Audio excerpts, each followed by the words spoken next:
నీళ్ళతో ఆవకాయనా అని ఆశ్చర్యపోతున్నారా? అవునండి.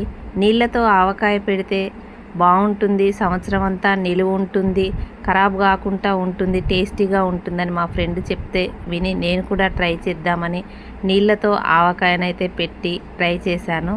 ఈ ఆవకాయ ఎలా ఉంటుంది, దీంట్లో కలిపే మెయిన్ ఇంగ్రీడియంట్స్ ఏంటి అనేది చేసిన తర్వాత అది నిలువ ఉన్నదా లేదా అనే అన్ని వివరాలు నేను ఈ వీడియోలో చూపిస్తాను. వీడియో మాత్రం ఎక్కడా స్కిప్ చేయకుండా చూడండి. ఇంతవరకు మా ఛానల్ ఎవరైనా సబ్స్క్రైబ్ చేయని వాళ్ళు ఉంటే తప్పకుండా సబ్స్క్రైబ్ చేయండి. పచ్చడి పెట్టడానికి ముందుగా మామిడికాయలు అయితే ఫ్రెష్గా కోసుకొని వచ్చి ఒక 2 గంటలు నీళ్ళల్లో ఇలా నానబెట్టి వాటి మీద ఈ బూడిది ఇలా తెల్ల తెల్లగా ఉన్నది మొత్తం పోవడానికి మంచిగా రుద్ది శుభ్రంగా కడుక్కొని తుడిచి పక్కకు పెట్టుకోవాలి. మేమైతే చాలా మామిడికాయలు తీసుకొచ్చాము. మామిడికాయ పచ్చడి పెట్టాలని ఒక 50-60 కాయలు తీసుకొచ్చాము. అందులో నుండి ఈ నీళ్ళ ఆవకాయ మా ఫ్రెండ్ ద్వారా విని పెట్టాలని ఒక 5 కాయలు అయితే కొట్టి నీళ్ళ ఆవకాయ పచ్చడి అయితే ట్రై చేశాను. ముక్కలైతే మా ఇంట్లోనే మాకు కావాల్సిన సైజులో మేమే కట్ చేసుకుంటాము. ఇలా 5 కాయలు అయితే చిన్న చిన్న ముక్కలుగా మీడియం సైజుగా కట్ చేశాను. కట్ చేసి ఒక గిన్నెలో వేసి పక్కకు పెట్టాను. 5 కాయలే కాబట్టి ముక్కలైతే ఇన్ని అయినాయి. అసలు ఏమి పెద్ద కొలతలు అవి ఏం లేకుండా మామూలుగా అందాదగా ఉప్పు కారం అవి వేసి నేనైతే పెట్టాను. కొద్దిగా జీలకర్ర పొడి, కొద్దిగా మెంతి పొడి, కొద్దిగా ఆవ పొడి వేశాను. తర్వాత మనము మామూలుగా పచ్చడి పెట్టడానికైతే నూనెతో కలుపుతాము, కానీ ఇక్కడ మనం నీళ్ళను ఉపయోగిస్తాము. ఈ నీళ్ళు ఏంటంటే మన పంపు నీళ్ళు కానీ మినరల్ వాటర్ కానీ తీసుకొని ఆ నీళ్ళను కాచి చల్లార్చి పక్కన పెట్టుకోవాలి. ఈ పచ్చడికి కావాల్సిన మెయిన్ ఇంగ్రీడియంట్ సున్నము, పసుపు. మనము కొద్దిగా పసుపును తీసుకొని దాంట్లో ఈ సున్నాన్ని వేసి మనం కాచి చల్లారబెట్టుకున్న ఈ వాటర్ను వేసి కొద్దిగా ఇలా కలపాలి. ఇలా కలుపుతూ ఉంటే పసుపు సున్నం కలిస్తే ఎలా ఉంటుంది, పారాని కలర్ వస్తుంది. దీన్ని పారాని అని కూడా అంటాము. ఇట్లా ఈ పారాని లాగా వచ్చి రెడ్గా ఇలా కలర్ అయింది.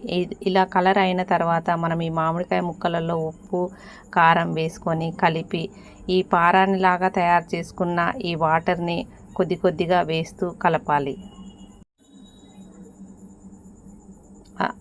ఇదైతే ఏ కొలత లేకుండా నేనైతే అందాదగానే వేశాను. మనము కాచి చల్లారబెట్టుకున్న వాటర్ అండి ఇవి. ఈ వాటర్ దీంట్లో వేసి బాగా ఇలా కలర్ వచ్చే వరకు మంచిగా కలపాలి. పసుపు సున్నం కలవగానే ఆ కలర్ ఆటోమేటిక్గా వచ్చేస్తుంది. ఆ కలిపిన ఈ సున్నం పసుపు నీళ్ళను ఈ ముక్కలలో వేసి ఇలా ముక్కలకు కలిసేటట్టు బాగా కలపాలి.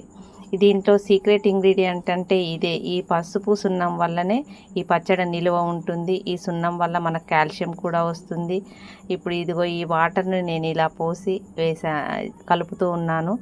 మనము కొన్ని వెల్లిపాయలు ముద్దలాగా చేసేయాలి, కొన్ని ఎల్లిపాయలు ఇలా పాయల్లాగానే వేసి మొత్తం పచ్చడిని అయితే ఇలా కలపాలి. అంతా కలిసేటట్టు బాగా కలిపెట్టుకోవాలి. మనం నూనె ఎలా సరిపోయేంత పోస్తామో అలానే ఈ వాటర్ కూడా ముక్కలకు సరిపోయేంతగా ఏమాత్రం సంకోచం లేకుండా పోసేసి కలిపి అయితే పెట్టేశాను నేను.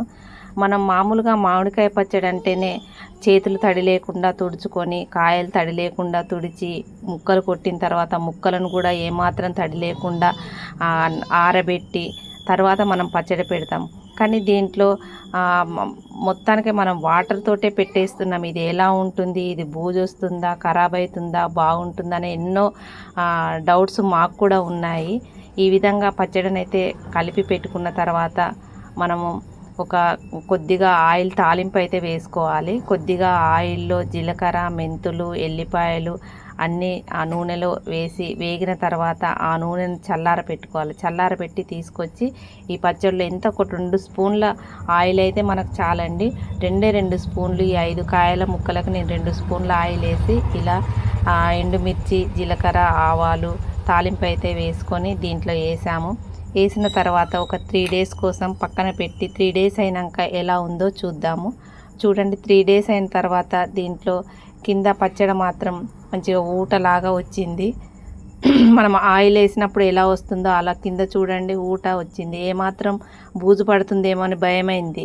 పచ్చడి ఖరాబ్ అవుతుందేమో, ఎలా ఉంటుందో అనుకున్నాం. కానీ పచ్చడి చాలా బాగుందండి, ఏమాత్రం ఖరాబ్ కాలేదు. సక్సెస్ అయిందని చాలా మంచిగా అనిపించింది. టేస్ట్ కూడా చాలా బాగుంది. సంవత్సరం అంతా నిల్వ కూడా ఉంటుందని అంటున్నారు. మరి ఇప్పటికైతే 3 డేస్కి అయితే ఏమాత్రం ఖరాబ్ కాలేదు. వాటర్ తలిగితే మనకు పచ్చడి మొత్తం పాడైపోతుందనే అనుకుంటాము. కానీ వాటర్ తోటే మనము నూనె లేకుండా కలిపి పెట్టినా కానీ ముక్క కూడా గట్టిగా ఉంది. ఏమాత్రం పైన ఫంగస్ లాగా బూజులాగా ఏం రాకుండా బాగుంది. పచ్చళ్ళ సీజన్ కాబట్టి అందరూ మామిడికాయ పచ్చడి పెడుతూనే ఉంటారు. ఒక 2 కాయలైనా కానీ ఈ నీళ్ళ ఆవకాయ ట్రై చేయండి. నిస్సంకోచంగా మీరు నీళ్ళ ఆవకాయను ట్రై చేయొచ్చు. చాలా బాగుంది. మేము ట్రై చేసాము, సక్సెస్ అయింది. ఇగో మా పాప కలుపుకొని తింటూ ఉంది. చాలా బాగుంది. మీరు కూడా కంపల్సరీ ట్రై చేసి ఎలా ఉందో మీరు కామెంట్ చేయండి. మా కంటెంట్ బాగుంటే లైక్ చేయండి, షేర్ చేయండి.